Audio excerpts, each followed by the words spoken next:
Assalamualaikum warahmatullahi wabarakatuh. Kembali lagi di channel Radio Horor. Untuk kisah kali ini ada sebuah cerita yang ditulis oleh akun Twitter yang bernama @bujangbangket. Dan untuk kisah yang akan saya bawakan kali ini yaitu kisah yang berjudul Sosok Penunggu Kantor. Sebelum kita masuk ke ceritanya, tekan dulu tombol like video ini. Dan jangan lupa tekan juga tombol subscribe channel ini dan nyalakan juga lonceng notifikasinya, agar teman-teman sekalian tidak ketinggalan cerita-cerita baru dari channel ini. Dan jangan lupa juga follow akun Twitter penulis. Dan seperti apa untuk kisah kali ini? Langsung saja kita simak berikut ini.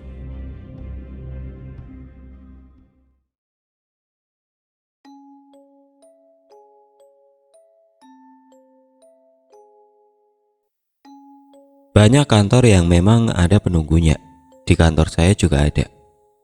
Tapi kantor teman saya Mardi, saya tanya dibawa sama pegawai baru. Kantor yang adem ayem, jadi banyak kasus yang tidak mengenakan. Oke, cerita sedikit dulu soal kantor saya. Jadi kalau di kantor saya itu, emang ada yang jaga. Cewek baju putih, rambut panjang. Nongkrongnya di tangga besi deket dapur. Gak pernah ganggu, karena katanya seneng sama anak-anak di kantor. Kalau kita lagi kerja, katanya sosok ini kadang liatin. Cuma kalau sampai ada yang nginep, dia suka iseng dikit. Kebetulan kantor kita kecil gitu, masih rumahan. Nah, kalau ada yang nginep setiap jam 2, akan terdengar suara meja di lantai atas digeser. Anak-anak yang baru nginep biasanya kebangun sendirian, terus dengar sendirian. Suatu waktu saya putuskan tidur di lantai atas, di dekat meja yang sering terdengar digeser. Ngeri-ngeri sedap, tapi pengen ngecek aja. Kalau ada orang, dia masih suka geser-geser nggak? Ternyata aman-aman aja. Malam itu nggak ada suara meja digeser. Mungkin dia nggak enak ganggu saya yang tidur lelap. Nah, sama seperti saya, kantor Mardi juga ada di dalam komplek, di Bilangan, Jakarta Selatan. Pegawai di kantornya total hanya ada 10 orang. Dan kata Mardi, awalnya nggak ada apa-apa di sana. Yang nunggu juga tidak ada. Rumahnya juga masih baru. Nah, sekitar Maret 2018, mereka lagi dapat proyek lumayan besar. Ini membuat kantor itu harus merekrut karyawan baru. Maka disebarlah lowongan kerja yang daftar ada beberapa. Salah satu yang menarik, ada yang lamar dari salah satu kota di Jawa Tengah. Portofolionya oke dan dipanggillah dia buat wawancara. Nah, walau jauh, si pelamar ini datang. Dari kotanya dia naik bis. Dari terminal langsung ke kantor. Setelah tanya ini itu, singkat cerita calon yang satu ini keterima. Soal skillnya oke dan permintaan gajinya gak gede. Masih on budget. Oke, keterimalah si pegawai ini. Sebut saja namanya Wahyu. Wahyu minta waktu seminggu. Dia mau balik dulu ke kotanya buat nyiapin. Sama mau sambil cari kosan dulu katanya. Seminggu kemudian Wahyu datang. Tapi ada sedikit masalah. Wahyu belum dapat kosan yang cocok dekat kantor.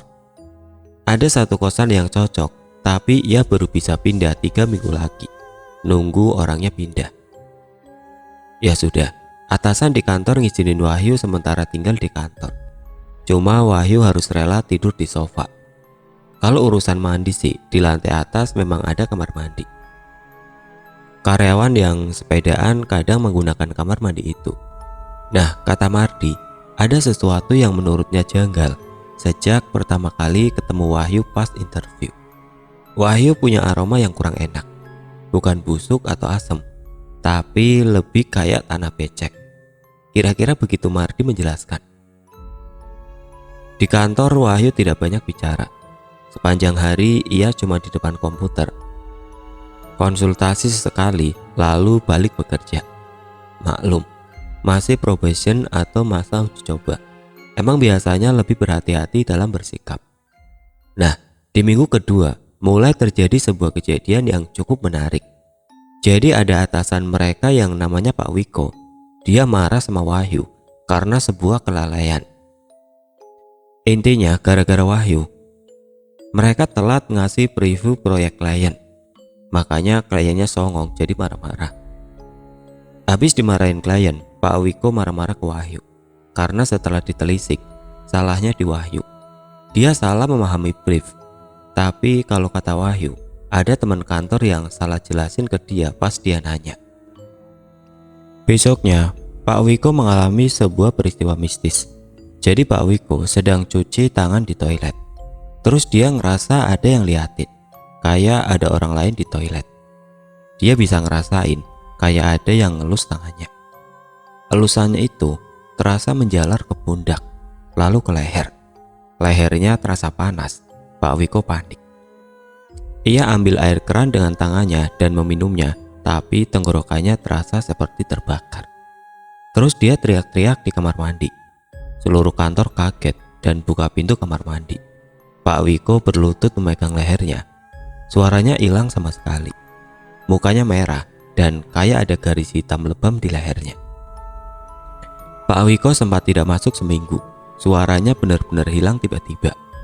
Tiap ia berusaha ngomong, tenggorokannya terasa sakit. Begitu yang diceritakan Pak Wiko pas udah sembuh. Di kantor itu kan pada nggak percaya sama hal-hal mistis. Jadi pegawai lain sibuk diskusiin itu penyebab Pak Wiko begitu dari sisi ilmiah. Cuma Wahyu yang nyeletuk. Itu kalau di kampungku biasanya karena santet. Teman yang duduk di dekat Wahyu namanya Tio.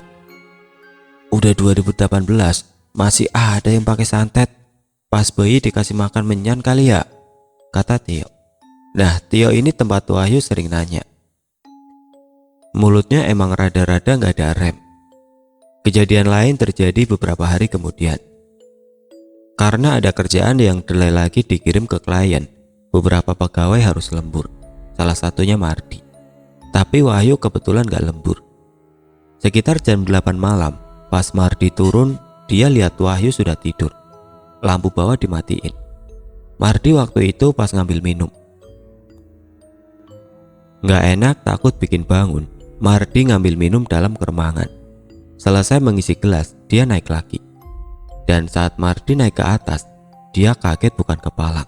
Bulu kuduknya merinding. Di atas ada Wahyu dong. Lagi ngobrol sama Ranti, temennya yang juga lembur. Wahyu dan Ranti menatap Mardi dengan heran. Mardi pucat pasi, membawa gelas dengan gemetar. Lo kenapa Mar? Tanya Ranti. Kagak, dingin aja. AC-nya naikin dikit kali ya suhunya, kata Mardi sambil gelegepan ngambil remote AC. Ia pura-pura menurunkan suhu, lalu turun ke bawah. Ia menyalakan lampu. Tidak ada siapapun di sofa. Suasana jadi mencekam buat Mardi. Ia lalu naik ke atas. Malam itu ia nggak terlalu fokus, pikirannya kemana-mana. Mardi tidak menceritakan kejadian itu pada teman-temannya, takut diledekin. Lagi pula ia masih positive thinking kalau ia salah lihat. Maklum suasana saat itu remang. Beberapa hari kemudian ada lagi kejadian aneh. Kali ini semua orang di kantor ngalamin. Pas pagi masuk kantor, aroma kantor penuh aroma kemenyan. Kata OB yang biasanya bersih-bersih pas pagi, saat dia datang sudah begitu. Dia udah coba pakai pewangi, tapi nggak mempan. Nah, harusnya yang tahu penyebab adalah Wahyu. Dia kan nginep di situ. Tapi waktu ditanyain, Wahyu bilang tidak tahu menahu. Dia bilang pas dia bangun tidur, dia sadar ada aroma aneh itu, tapi dia tidak tahu sumbernya. Karena aroma yang benar-benar mengganggu, Mardi, Ranti, dan Tio izin kerja di luar. Ranti sudah sampai tahap mual dan pusing karena aroma itu. Aromanya benar-benar menyengat. Pas kerja bareng di kafe, si Tio nyeletuk. Apa benar kata si Wahyu, kantor kita ada santetnya? Kan lu gak percaya begituan, kata Mardi. Tapi kalau lihat kejadian pagi ini sih bisa aja. Jangan-jangan ada saingan yang jambiin kantor kita, kata Tio. Tapi kalian ngerasa aneh gak sama Wahyu? Tanya Rani. Sejak awal sih sudah aneh, kampungan gayanya, kata Tio. Wes, bukan gitu. Tapi gua ngerasa dia misterius aja. Ngobrol cuma sesekali. Namanya juga orang daerah, masih adaptasi, kata Mardi. Ngomongin aneh, tapi gue pernah lihat Wahyu ngeluarin semacam keris kecil dari tasnya. Nggak sengaja dikeluarin, lebih tepatnya pas dia nyari barang, kata Tio. Buat apa dia bawa begituan? Rani penasaran. Makanya gue bilang aneh, sahut Tio. Karena Mardi penasaran, besoknya pas jam makan siang, dia deketin Wahyu. Yuk, sorry nih kalau lu nggak enak jawabnya, tapi bener kalau lu punya keris. Keris? Wajah Wahyu berubah tegang. Iya, keris kecil. Oh, yang itu cuma aksesoris kok mas, kenang-kenangan. Soalnya kan ada aturan dilarang bawa senjata tajam ke kantor, kata Mardi. Ndak mas, ndak bahaya, ndak tajam kok, kenang-kenangan dari teman saya itu, kata Wahyu. Soal pekerjaan, sebenarnya Wahyu ini karyawan yang oke. Walau sempat kagok di awal, dia cepat beradaptasi dengan ritme kerja di kantor ini. Tapi sebelum kejadian menimpa Tio, jadi suatu pagi, Tio datang telat. Dia dimarahi atasan, Tio tambah kesal. Pas makan siang, dia cerita ke Mardi dan Ranti. Cerita ini tidak ia sampaikan ke atasannya karena takut dianggap mengada-ngada. Jadi Tio ini kan ngantornya naik sepeda. Kosannya nggak jauh dan nggak deket juga dari kantor. Anehnya, pagi itu pas dia belok ke komplek perumahan, tempat kantornya berada, ia ngerasa suasananya yang sangat sepi. Awalnya Tio nggak terlalu peduli. Tapi sesuatu yang aneh terjadi. Tio tidak bisa menemukan kantornya. Kepalanya agak pusing dan gak fokus. Ia berusaha menemukan lokasi kantor, tapi ia seperti lupa lokasinya, padahal sudah dekat jam masuk. Nah, sampai lewat jam masuk, Tio masih tidak menemukan kantornya. Ya sudah, dalam keadaan linglung, ia menemui satpam di depan komplek. Ia minta diantarin ke kantor. Satpam sempat heran, tapi ya udah diarahkanlah Tio menuju kantor. Dan ternyata dari tadi, tiap Tio harus belok ke kiri ke arah kantor, ia selalu berbelok ke kanan. Jalannya ada, tapi kayak nggak sadar dia belok kanan. Jadinya muter-muter dalam komplek kayak orang bego. Terus Mardi ingat Wahyu. Ia ingat Pak Wiko hilang suara setelah memarahi Wahyu. Lalu Tio diganggu setelah Wahyu nanyain soal keris. Dan Wahyu sepertinya tahu kalau Mardi tahu dari Tio. Mardi mulai tuh curiga ke Wahyu. Maka Mardi menceritakan kejadian yang dia alami. Ia juga menyampaikan kecurigaannya ke Tio dan Ranti. Ingat gak yang aroma kemenyan?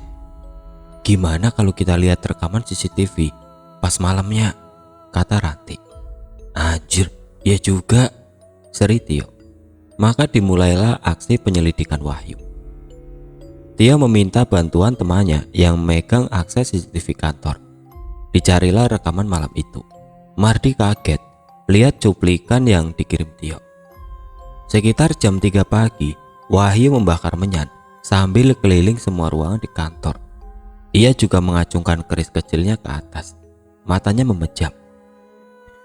Lalu di depan ruangan atasan, Wahyu memeragakan sebuah gerakan mirip gerakan silat. Ia menghunus keris ke sana kemari.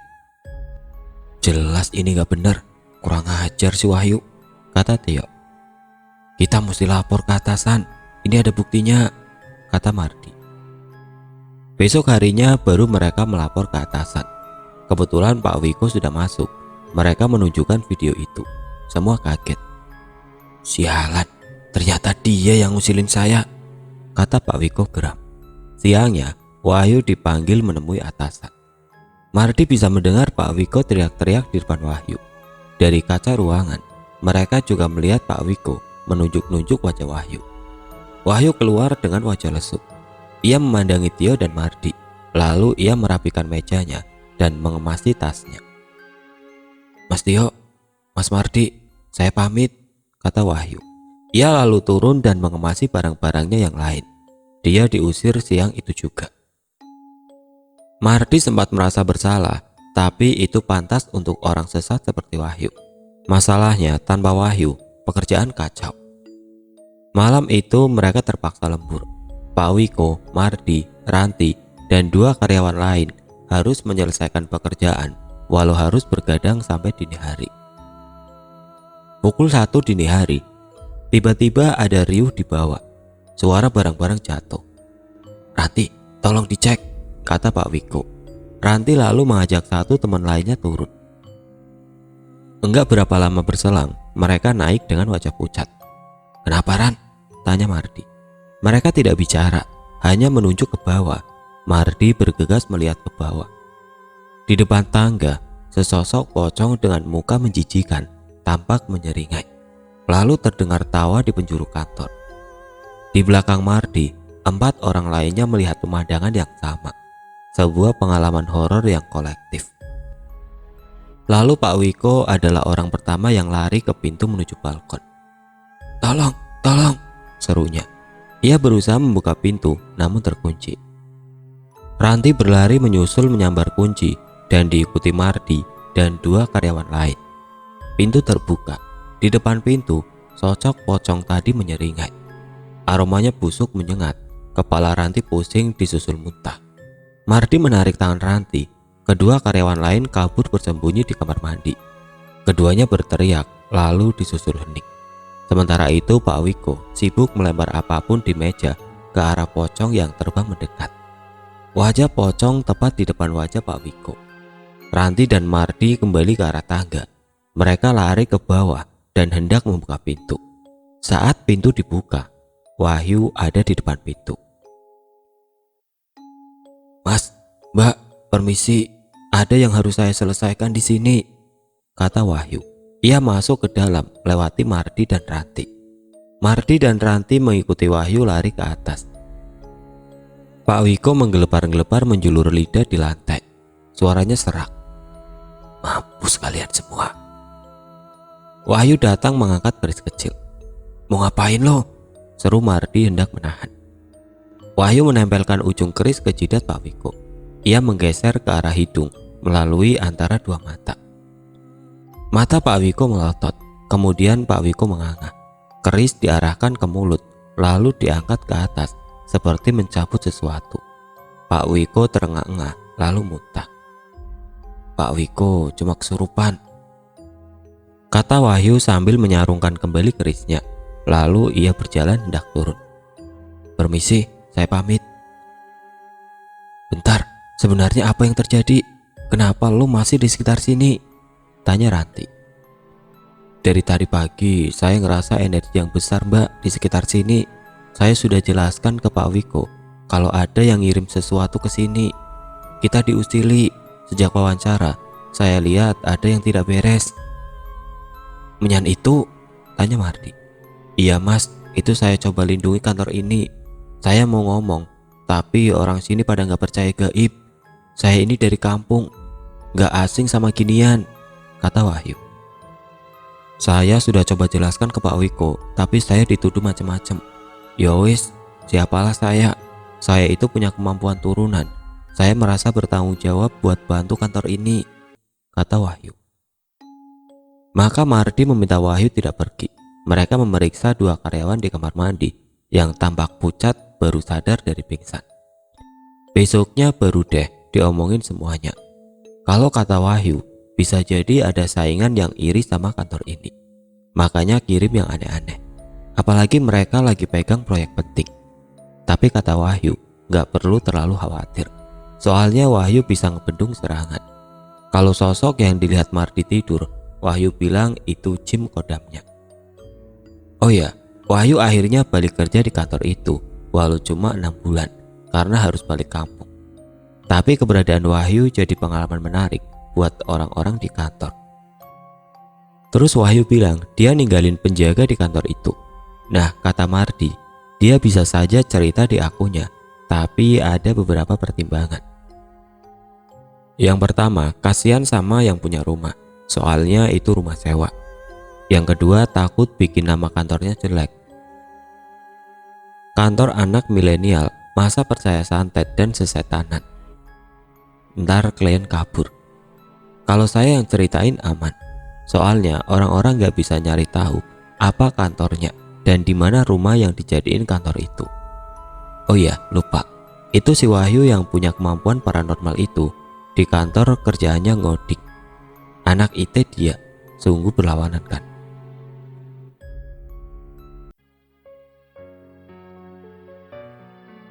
Sekian untuk cerita kali ini. Semoga apa yang sudah saya sampaikan dapat dijadikan pelajaran untuk kita semua. Dan bagi teman-teman yang baru bergabung, jangan lupa untuk like, komen, share, serta subscribe channel ini. Dan nantikan kisah-kisah horor berikutnya tetap di channel Radio Horor. Wassalamualaikum warahmatullahi wabarakatuh.